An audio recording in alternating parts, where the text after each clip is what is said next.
మన డార్లింగ్ ప్రభాస్ వివాహం ఈ సంవత్సరం 2025లో అవుతుందా అవదా? ఖచ్చితంగా అవుతుంది.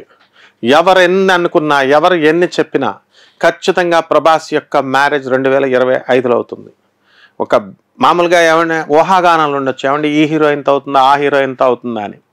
అది కేవలం వృత్తి కోసం ప్రభాస్ మామూలుగా హీరో కాబట్టి హీరోయిన్ని చేసుకుంటారేమో అనేటటువంటి ఊహాగానాలు జరుగుతాయి తప్ప ప్రభాస్ ఒక సాంప్రదాయమైనటువంటి ఒక జమీందారీ కుటుంబం నుంచి వచ్చినటువంటి వాడు, కృష్ణరాజు వారసత్వాన్ని పుచ్చుకున్నటువంటి వాడు కాబట్టి వాళ్ళకు ఒక తల్లి ఉంది, మరి వీళ్ళంతా బంధువులు ఉన్నారు, అంతా కూడా కేవలం మనకి ఒక సాంప్రదాయబద్ధమైనటువంటి అమ్మాయిని తీసుకొస్తున్నారు.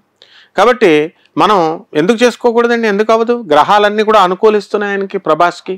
మరి ఇప్పుడు అసలు జీవితాంతం పెళ్లి కాదని చెప్పిన వాళ్ళు ఉన్నారు, మరి పెళ్ళి అయితే డైవర్స్లు అవుతాయని చెప్పిన వాళ్ళు ఉన్నారు, ఇలా రకరకాల ఎవరి ఊహాగానాలు వాళ్ళు. కానీ ఖచ్చితంగా ప్రభాస్ గారు ఈ సంవత్సరం 2025లో ముగింపు పడిపోతుంది, వివాహం ఖచ్చితంగా అవుతుంది. కాబట్టి ఈ యొక్క రాహు మనకి సప్తమ స్థితిగతుడై ఉన్నాడు కాబట్టి కొంచెం మనకి మే 29వ తేదీ దాటిన తర్వాత ఈ మీన రాశిలో ఉన్నటువంటి ఆ రాహు మనకి కుంభరాశిలోకి వస్తున్నాడు. ఇదే మంచి ముహూర్తం. ఆ తర్వాత మళ్ళీ మే 14 తర్వాత గురుడు వృషభ రాశి నుంచి మిథున రాశికి వస్తున్నాడు. కేతువు కన్యా రాశి నుంచి మరి సింహరాశిలోకి వెళుతున్నాడు. ఈ విధమైనటువంటి ప్లానెటరీ కాంబినేషన్తో మనకి ఈ మేజర్ ప్లానెట్స్ని మనం బేస్ చేసుకొని ప్రభాస్ ఖచ్చితంగా ఈ సంవత్సరం పెళ్లి అవ్వబోతోంది.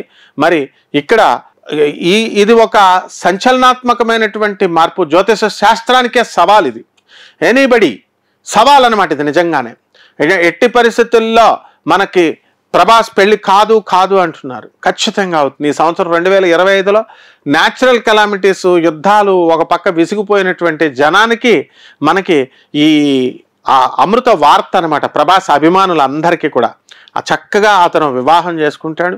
మరి చక్కగా కృష్ణరాజు గారి యొక్క ఆశయాలను ఆయన నిర్వర్తిస్తాడు. అంతేకాదు మన ప్రభాస్ గారు ఈ 2025వ సంవత్సరంలో మరొక సినిమా, అద్భుతమైనటువంటి సినిమాలో హిట్ కొడతారు. ఏ విధంగా అయితే బాహుబలి సినిమాతో మరి బ్రహ్మాండంగా చేసినటువంటి ప్రభాస్ ఈ సంవత్సరం అభిమానుల్ని చక్కగా డబల్ ధమాకాలాగా చక్కగా రెండు సంతోషాలని, ఒకటి ఆయన పెళ్ళి నిజ జీవితంలో, రెండవది సినిమాల్లో ఆయన అఖండ విజయం. పాన్ ఇండియా స్థాయి నుంచి ఇంటర్నేషనల్ హాలీవుడ్ స్టార్స్కే ఛాలెంజ్ విసినటువంటి ప్రభాస్ ఈ సంవత్సరం 2025లో తన పులి పంజాన్ని చూపిస్తాడు. చిత్ర రంగంలోనే #1 మల్టీ స్టారర్గా మూవీస్ తీస్తాడు. ఖచ్చితంగా చూడండి. 2025వ సంవత్సరంలో ప్రభాస్కి అంత చక్కగా ఉంది. జ్యోతిషపరంగా ఆయనకి వివాహం అవుతుంది. ఆ తర్వాత చక్కగా ఆయన అభిమానులందరినీ కూడా చక్కగా సంతోషపరుస్తాడు. అదేవిధంగా హాలీవుడ్ స్థాయిలో మరి ఒక సంచలనం, బాక్స్ ఆఫీస్ బద్దలు కొట్టేయడం ఖాయం అన్నమాట. అందులో ఏ మాత్రమూ సందేహం లేదు. కాబట్టి ప్రభాస్ సినిమాల కోసం మన అందరం కూడా వెయిట్ చేద్దాం. ప్రభాస్ పెళ్లికి ఆయన పిలిచినా పిలవకపోయినా అందరం వెళ్ళిపోవాలా. కంపల్సరీ మన ప్రభాస్ యొక్క ఘన విజయం ఈ సంవత్సరం 2025వ సంవత్సరం.